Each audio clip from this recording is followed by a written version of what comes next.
La Torre, ¿cómo le va, economista? Ante todo, ¿qué tal? Receta nuestra señal. Un fuerte abrazo desde Guayaquil.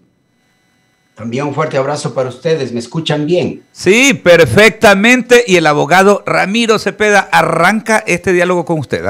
Patricio, gusto en saludarlo. Y no quería comenzar la entrevista. Tengo un caluroso saludo para usted de parte de mi señora madre, que la última vez que lo entrevistamos me dijo salúdamelo al Patricio. Ahí está, estoy cumpliendo con ese mandato. Muchas gracias.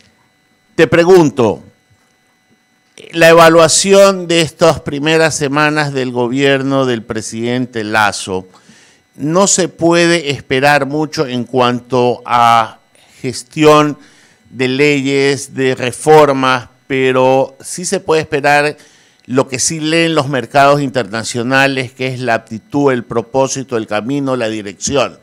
Entonces, una pequeña evaluación de lo que tú has visto y de tú cómo observas que los mercados internacionales se están comportando con respecto al Ecuador, y un ingrediente adicional, el comportamiento de la región con resultados políticos probablemente muy poco favorables a ellas y beneficiosos para nuestro país. Buenos días. Buenos días.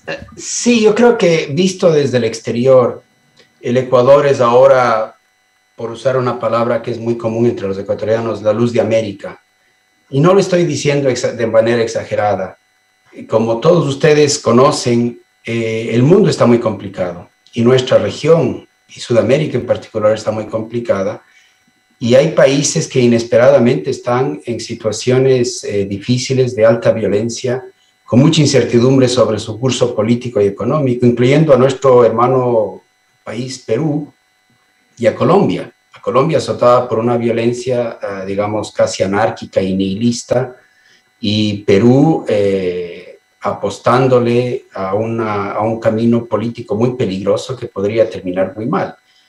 Luego tienes Chile iniciando una nueva constituyente. Entonces, la región está bajo muchos nubarrones, y en medio de esa oscuridad regional, por así decirlo, aparece un país pequeño que ya vivió lo que esos países a lo mejor van a tener que vivir, y que por tanto está buscando un camino mejor, un camino más democrático, un camino más consensuado, un camino más solidario, en el contexto del imperio de la ley y de la funcionalidad de los pesos y contrapesos de la democracia. Entonces, visto desde ese punto de vista, Ecuador realmente es ahora, por así decirlo, la luz de América. Obviamente es un comienzo espectacularmente bueno, pero nosotros tenemos que tener un gran cuidado de que no se nos sube esto a la cabeza y que no pensemos que esto ya va a cambiar todo de la noche a la mañana. Ese es un comienzo que nos da la oportunidad de ir armando nuestro destino hacia mejores días y que tenemos que aprovecharlo bien. Pero me parece que nunca, al menos en mi vida profesional, lo que yo me acuerdo de la política ecuatoriana, hemos tenido un comienzo tan auspicioso para un gobierno con tanto apoyo y legitimidad y simpatía popular como la que tiene el del presidente Lasso. Paso a Javier Segarra. Augusto, un placer. Gracias. ¿Cómo le va, Augusto? Buenos días. Un placer tenerlo vía plataforma. A ver, 2021 es un tema para financiarlo por parte del actual gobierno. De acuerdo a las cifras, unos dicen que hay 8.700 millones de dólares y otros que se necesita más de 15.000 millones de dólares para poder financiar solo el 2021.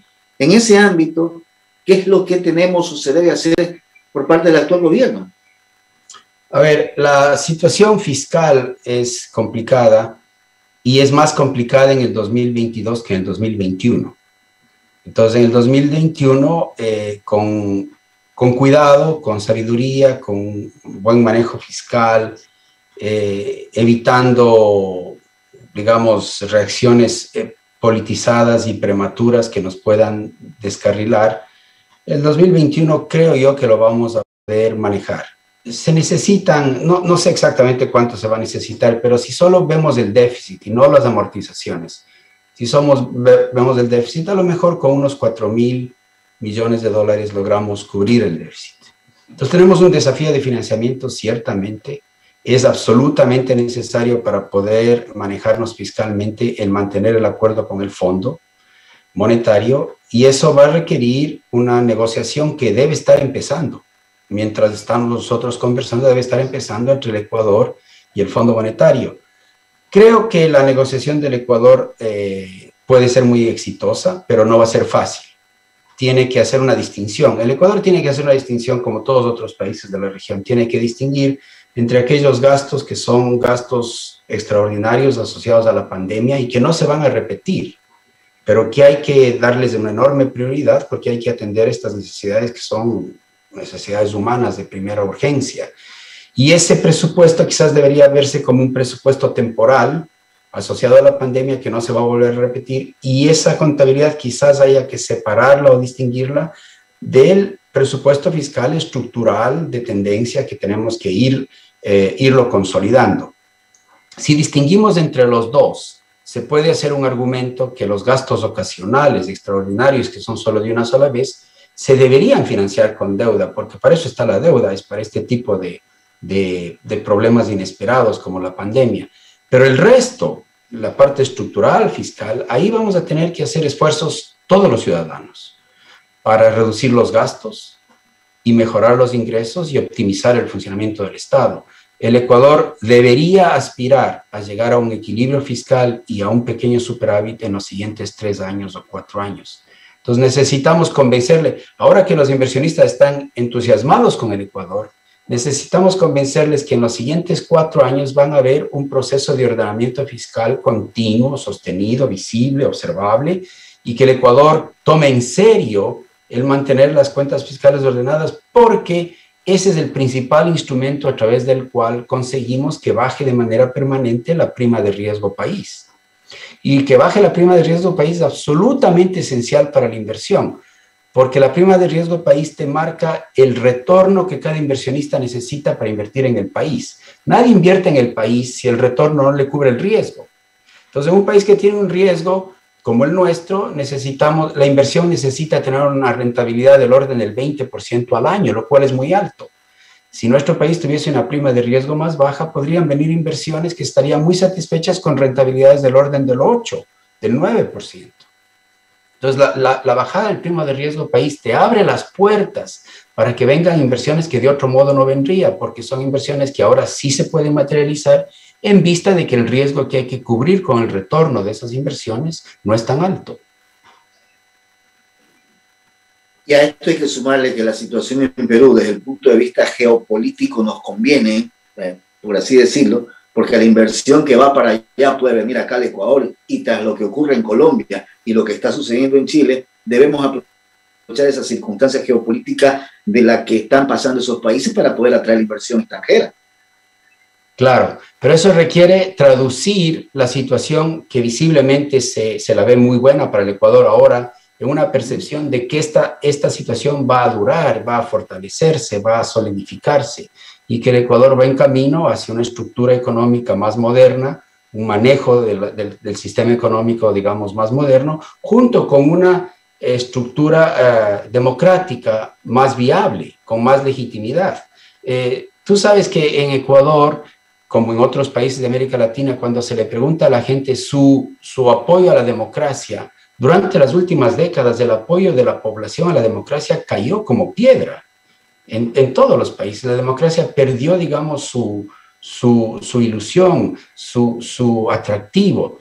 Creo que ahora el Ecuador está al revés. Creo que si hiciéramos un sondeo en estos momentos en el Ecuador, creo que los ecuatorianos, y esa es una linda noticia, dirían que están contentos con el modo como la democracia está funcionando. Y la democracia funciona en la medida en que consiga solucionar los problemas de la gente. Las instituciones democráticas nos ayudan a coordinarnos, a conversar, a dialogar, a fin de solucionar problemas comunes. Entonces, la democracia es el test, la prueba de si la democracia funciona o no. En el fondo es la solución de los problemas de la gente. Jaime o Alberto, continúan con la entrevista. Gracias, Javier, gracias. Augusto, bienvenido acá a I99 98.9 FM. A ver, voy a tratar de hacer una pregunta y para tratar de enrumbar este país. Sabemos claramente, ya sabemos todo el diagnóstico del país. Lo que pasa es que el gobierno tiene que tomar decisiones muy, muy fuertes hoy en día. Y muchos recomiendan, bueno, la fórmula no es digamos, la fórmula no es que es algo diferente, es o aumenta ingresos o baja gastos. Hay quienes dicen que hay que bajar el gasto del gobierno y eso significa digamos, separar o anular o liquidar algunas empresas que son un bulto de más en gasto, ¿no? ¿Verdad? En ingresos, la única forma de subirlo es, obviamente, aumentando impuestos. Y eso es lo que no va a darse, digamos, en el ambiente social que vive el país, por el momento. Pero hay un tema muy, muy, muy fuerte que es las bandas del petróleo o del combustible, y eso está generando un sinnúmero de bullicio, de inconformidad en la población. ¿Cómo hacer para que justamente esto no cause una debilidad que pueda subirse el riesgo país hasta que por lo menos nos den más préstamos? Porque no es la única manera de salir es con préstamos, no hay cómo aumentar ingresos en estos momentos. ¿Qué hacer? Entonces, esa es la pregunta, Augusto. No sé, ¿qué recomendaría usted? Tú has mencionado un tema que es fundamental desde varios puntos de vista, el tema del subsidio de los precios de los combustibles. A mí me gustaría enmarcar esa conversación tomando en cuenta que hay varias perspectivas y lamentablemente en el Ecuador el tema de los precios de los combustibles se ha discutido, en mi opinión personal, demasiado a la luz solamente del tema fiscal. Pero veámoslo primero así, o sea, hay un tema distributivo, hay un tema de eficiencia económica, hay un tema ambiental y por último hay un tema fiscal en torno al tema, al subsidio de los precios de los combustibles. Primero acordémonos que es un subsidio nunca crea riqueza de tipo restrictivo, lo que hace es saca plata de algunos ecuatorianos para pasarle plata a algunos otros ecuatorianos. Entonces, cada vez que un ecuatoriano calienta su piscina con el gas o en su vehículo pone gasolina, está recibiendo un beneficio de un precio que es artificialmente más bajo que el que está vigente en el mercado internacional, y ese beneficio que recibe el que usa la gasolina lo pagó algún otro ecuatoriano, lo pagó el niño en la costa que no puede tener un mejor profesor porque es difícil conseguir profesores para esas zonas rurales, o lo pagó la persona que va a un centro médico y no encuentra una medicina porque no hubo el dinero para mejorar la medicina, o lo pagó algún ecuatoriano a través del IVA o a través de algún impuesto. Entonces, los subsidios son transferencia de un ecuatoriano en favor de otro ecuatoriano. Por eso es que todos los subsidios tienen que someterse a una discusión democrática. ¿Queremos ese subsidio o no queremos ese subsidio? Y en el tema de los precios de los combustibles, yo creo que hay un consenso cada vez más creciente que el subsidio tiene que estar dirigido a los que realmente necesitan, que debe estar focalizado. Entonces, ya empezó una discusión muy buena con el presidente Lasso diciendo, a ver, en vez de subsidiar el precio de los combustibles, cuando yo subsidio el precio, todo el que use ese producto se beneficia, sea rico, sea pobre, lo merezca o no lo merezca. Entonces, en vez de tener un subsidio genérico al precio, busquemos un subsidio focalizado. Y se está hablando de un subsidio que puede venir a través de una tarjeta magnética al transporte público, ya sea urbano, ya sea rural, y me parece magnífico. Entonces, el primer tema del subsidio es, tengamos en cuenta que el subsidio sale del bolsillo de un ecuatoriano y va a otro, entonces tiene que ir al subsidio de los que merece, aquellos que la sociedad piense que ameritan un subsidio de naturaleza redistributiva. Pero luego hay otras razones. El subsidio al precio de la gasolina, que lo convierte en un precio artificialmente bajo, es un subsidio a la contaminación ambiental. Entonces, vivir en el siglo XXI con el cambio climático en un país que subsidia conscientemente la contaminación ambiental, a mí me parece un horror. Entonces, otra razón para pensar en reducir eliminar ese subsidio. Tercero, en el Ecuador tenemos el monopolio estatal de la refinación.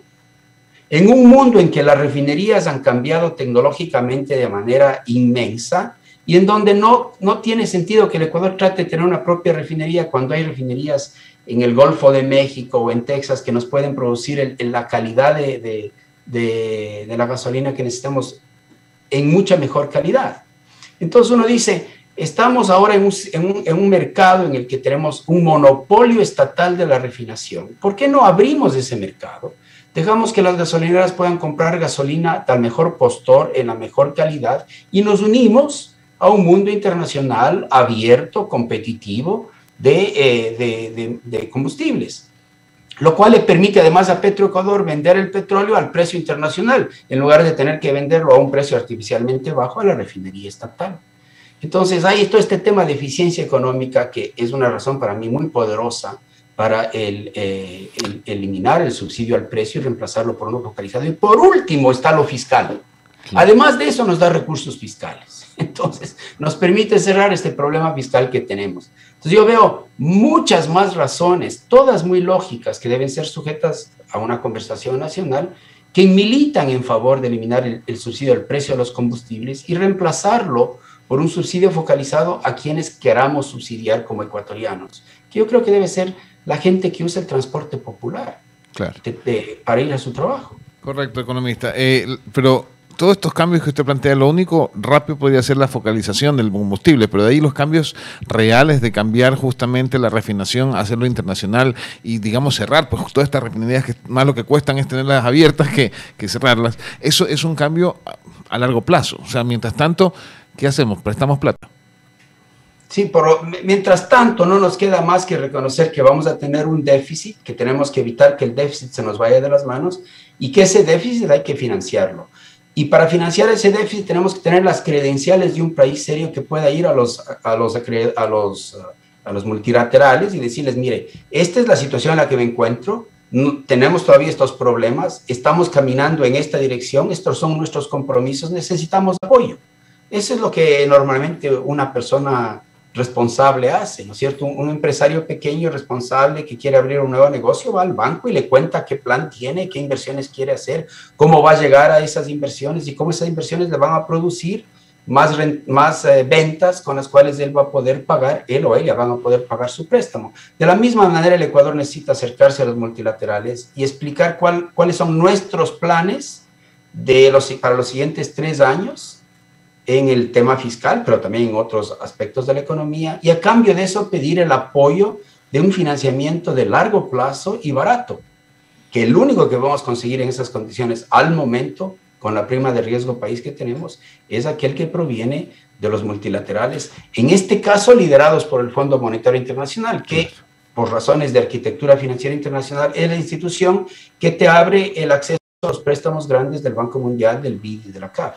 Ojalá sea así, economista, ojalá sea así, porque la verdad es que estamos como al borde o al límite de la cantidad de prestada, que es como 60.000 millones. Le voy a dar paso a Alberto Quintana. Adelante, Alberto. Algo breve para cerrar, economista de la Torre. Son las 9:35. Revisando, arrancamos la semana y reviso el tema del precio del barril del petróleo en los mercados internacionales. Siempre hacemos referencia al hecho de que en Asia y en Europa van ya bien adelantados en el día por la diferencia horaria. El WTI a esta hora se ubica en 72,16. Sigue esta marcada tendencia, algo va incrementándose en relación con lo que incluso la semana anterior también marcábamos como un repunte en el precio del petróleo.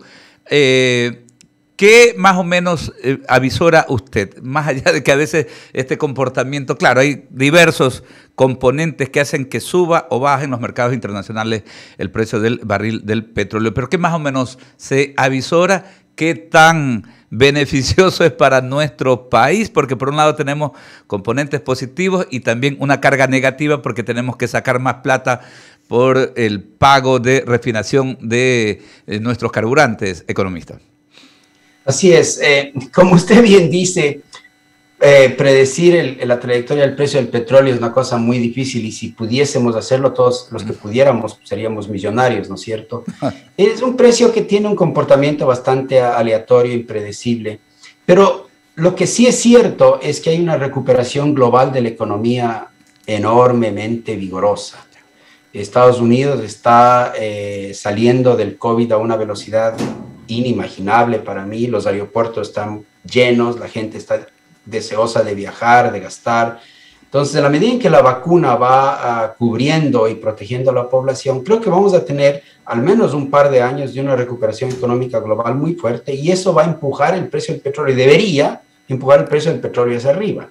Entonces, creo que el ambiente internacional para los siguientes 2 años va a ser muy favorable para el Ecuador por los precios de sus principales productos de exportación, y porque también, tal como estamos ahora y seguimos haciendo las cosas bien, bajamos la violencia, mejoramos el entorno, vamos a tener turistas que van a preferir venir al Ecuador en lugar de irse a otros países, y entonces el Ecuador puede disfrutar de un empuje proveniente de la economía mundial para tener una recuperación bastante razonable en el año 21 y en el año 22. El precio del petróleo alto, sin embargo, hace que el subsidio al precio interno aumente. Entonces, para nosotros es un arma de doble filo. Podríamos vender barriles de petróleo a un precio internacional más alto, lo cual le ayuda al fisco y a la economía y a Petroecuador, pero por otro lado tenemos que vender barriles de petróleo a un precio más bajo que el internacional, mucho más bajo, para poder mantener el subsidio interno. Entonces, incluso para poder aprovechar mejor esta potencial mejoría del precio del petróleo, nos daría muy bien que la sociedad acuerde en la focalización del subsidio, con lo cual se abrirían las puertas para que en el mercado doméstico de combustibles podamos ya eliminar el monopolio de la refinería estatal, claro, abrir ese mercado a la competencia y vivir de una vez como cualquier país normal, con los precios internacionales del petróleo, subsidiando a quienes debemos subsidiar para compensar estas situaciones de iniquidad social. Entonces yo creo que incluso para tomar ventaja de esta potencial mejora del precio del petróleo, nos haría muy bien ya tener un acuerdo nacional sobre la focalización del subsidio que nos permita a la vez abrir el mercado doméstico de combustibles a la competencia.